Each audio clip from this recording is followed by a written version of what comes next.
So Bruce, this horse is still a little bit nervous when you're working with the flag. How quiet should the horse be with our flag and our rope? Do we need to be concerned too? Should we work with their legs? I mean, how baroque does that horse really need to be or accustomed to these things before we move on to the next step? One of the things you really have to mind is every horse is going to be accept this differently. And some horses in 20 minutes, you know, hey, I'm good to go and this all makes sense to me, and you know, you've got others that it may take 20 days. And some of them may be nervous a little bit about it all their life in certain situations. So we need to plan that.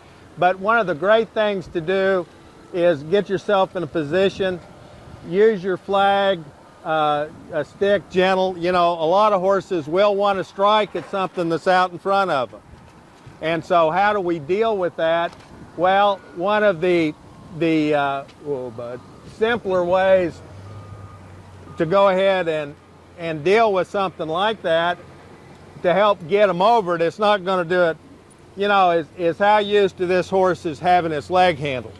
So be better with a piece of rope, but you can take and just rub up and down that leg. Now here, you're not underneath the horse, you have control, you're doing different things. So Bruce, your horse seemed to a little not wanting to pick his foot up with that rope, so tell us a little bit about what we're going to do now and how a 4-H'er would approach working with the rope in the legs of the horse. The thing we saw is with this horse as we got to working on his legs is the fact the horse was, he got uncomfortable. Whenever a horse gets in a position he is not relaxed, then he's telling you, hey, I don't know what I'm doing, I'm getting scared, I don't know what you want of me.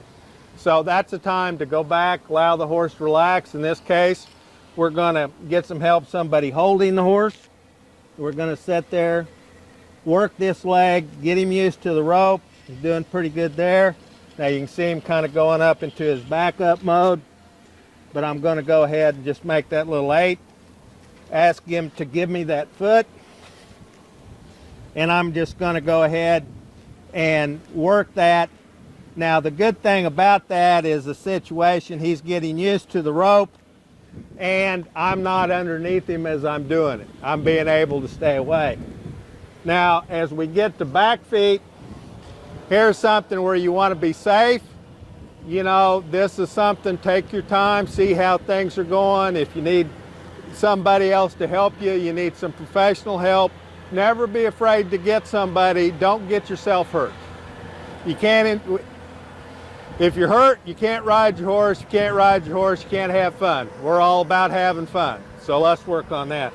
So Bruce, one thing that as I'm going to help you here, I'm going to make sure that I can always see you if I'm your helper. So I'm going to stand on the same side with you just in case I needed to help you out. That's a really good safety rule, and that's what we want to do, and that's a safe thing for you too, because if I'm working on this side, if the horse gets scared, horses don't like to run into things, so he's probably going to go the other way. If I had you standing over here, he might run over you. So this is a safer position. I'm going to make sure he kind of lets me have that. I'm going to work my hand around. Then again, I'm going to take my rope, work that leg, find any issues that he doesn't like.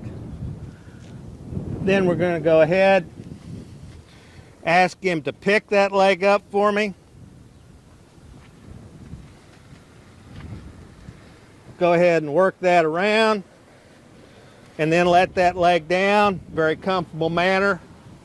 And you know, there's other approaches. Horses are going to have issues, but the thing of it is ropes are going to touch their legs, they're going to be involved in it. So we just have to introduce them to it. And what we do not want to have happen is where they get scared and really have a bad reaction, because when we have to go back and correct something that scares a horse, those do-overs, as we call them at the house, take a lot longer than getting it right the first time. So take your time, work through the process, do a lot of things that can go ahead and help you. You know, get a horse to a rope, get him used where you can just sit there, throw that lead rope, make them become comfortable with what's going on. You can get a very soft rope, work it around his feet, get them used to that. When they're really comfortable, they stand and take that. Then we're really in a position where we can probably get on this horse and see what we can do with a catch rope.